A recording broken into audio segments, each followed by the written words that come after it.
you. Such consumers, such passengers want to file complaints, and they go to meet the aviation authorities, the ones they feel that should be attending to them, and they don't get any form of a compensation in any manner. How does the CPC, or how will the CPC mediate in such an issue? Because it's very important, because as you said at the beginning of this conversation, the consumer is king. And the passenger is a consumer of a service. And so how would the CPC mediate in such a case to ensure that the passenger, or the consumer in this case, is not shortchanged? Yeah, the situation in the aviation industry where passengers are being shortchanged is very unfortunate.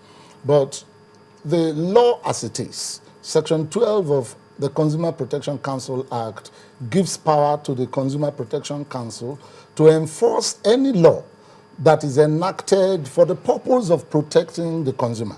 And so aviation law is one of those laws that the consumer should be protected. It's just for the consumer. And the authorities in the aviation industry, the sector regulators, have even gone beyond their law and have come up with a regulation on the passenger's Bill of Rights. Now, this Bill of Rights exists. If you look at this Bill of Rights, you will find that Nigerians are not supposed to be helpless. For every delay, for every 1 hour, he has something to go for it. But you see, for 2 hours, but the reason why... I'd like to tell you where we come. The reason why nobody seems to be holding this bill with so much as a pinch of salt is because no punitive measures have been meted out to any of these airlines. Yeah, that's where I was. And so they feel that their rights are being trampled on anyway. It doesn't matter that there's a bill that's supposed to protect them, but they're not seeing any form of punitive measures being meted out, and so they feel it's business as usual. Well, I can tell you that in recent times, the Consumer Protection Council has carried out major investigations in some of the happenings in the industry. In fact, there was an aviation problem concerning one airline, you will recall recently. We're almost concluding that investigation. I can assure you that punitive measures will come out of it. Our law gives us the power to make an order where necessary, and such orders could include sanctions. And that's where we are headed towards. But we have received that complaint from a lawyer listing over 40 of such passengers who are complaining to us. Over the years, maybe because Nigerians also are not sure of their rights, they don't seem to complain. But now the complaints are beginning to come, and you will see that an agency like the Consumer Protection Council will go beyond the veil, if there is any veil that has covered them over the years, even including enforcing the law of that sector. So we're ready, and let Nigerians just give us the benefit of doubt and bring their complaints. Yes, we also hear that the Consumer Protection Council actually came out with a compendium. The compendium is supposed to... what is the compendium actually? Well, the compendium is actually about the rights of consumers on telephone. Don't forget that this year, the world at large is looking at fix our phone rights. That's the theme for the World Consumer Rights Day.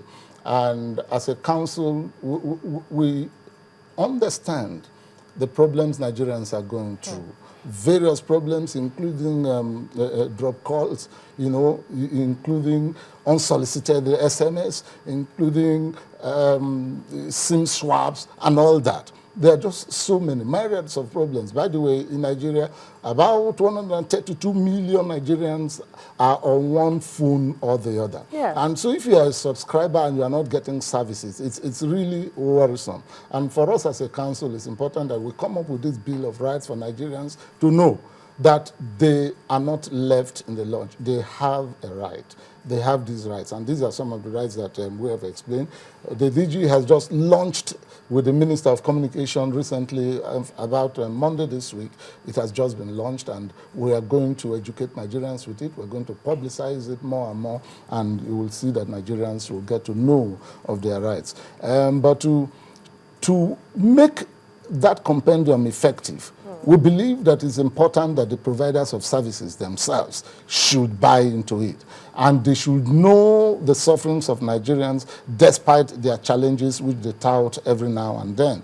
My DG has called a meeting just last week.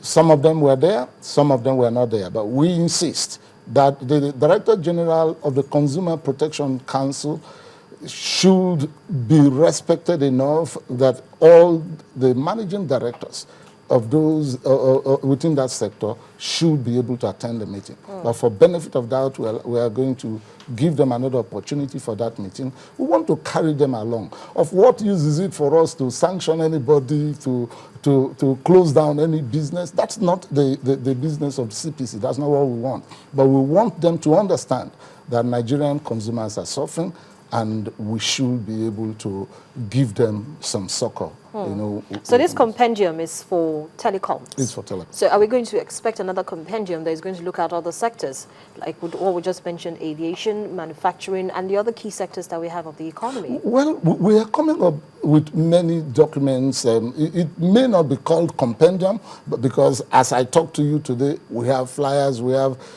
flyers that show the rights. In the aviation industry, for instance, we have a flyer that now educates Nigerians that if your flight is delayed for 1 hour, you are entitled to this. If your flight is delayed for 4 hours, you're entitled to this, both on international and local flights, including accommodation, for instance, if it is cancelled.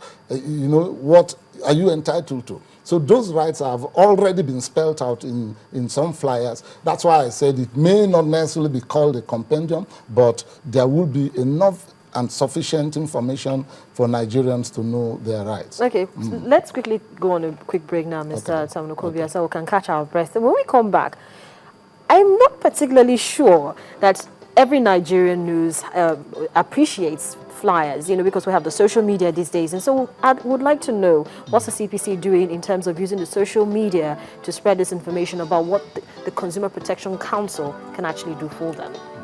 You're still watching Business Morning on Channels Television, and we're broadcasting live from Lagos, Nigeria. Our conversation today is on consumer protection, and we're looking at some of the issues and challenges. We'll be right back.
Welcome back. You're watching Business Morning on Channels Television. Our conversation today is on consumer protection. As you know, on Saturday, the 15th of this month, the world will be celebrating Consumer Rights Day. And here in Nigeria also, we'll be celebrating that day as well. And so we're looking at some of the issues that consumers actually face and how the Consumer Protection Council is actually addressing some of those issues. And I still have here with me in the studio the head of the Consumer Protection Council of the Lagos office, Mr. Tamnokobia. Mr. Tamnokobia, thank you so much for sticking around. It's my pleasure. Well, just before we went on that quick break to catch our breath, we talked about disseminating of information, which is very key for Nigerians to understand how or who they should be speaking to when their rights, when they feel their rights are being trampled on. And you talked about flyers. It's a very, you know, it's one of the fastest ways to get information out as well. But we know that, like you said, we have over 130 million Nigerians who have one form of gadget or the other. Either you have a tab, an iPad, a phone, in any way, you can get information. So if you can get information quickly like that, how is the Consumer Protection Council, tapping in and using the social media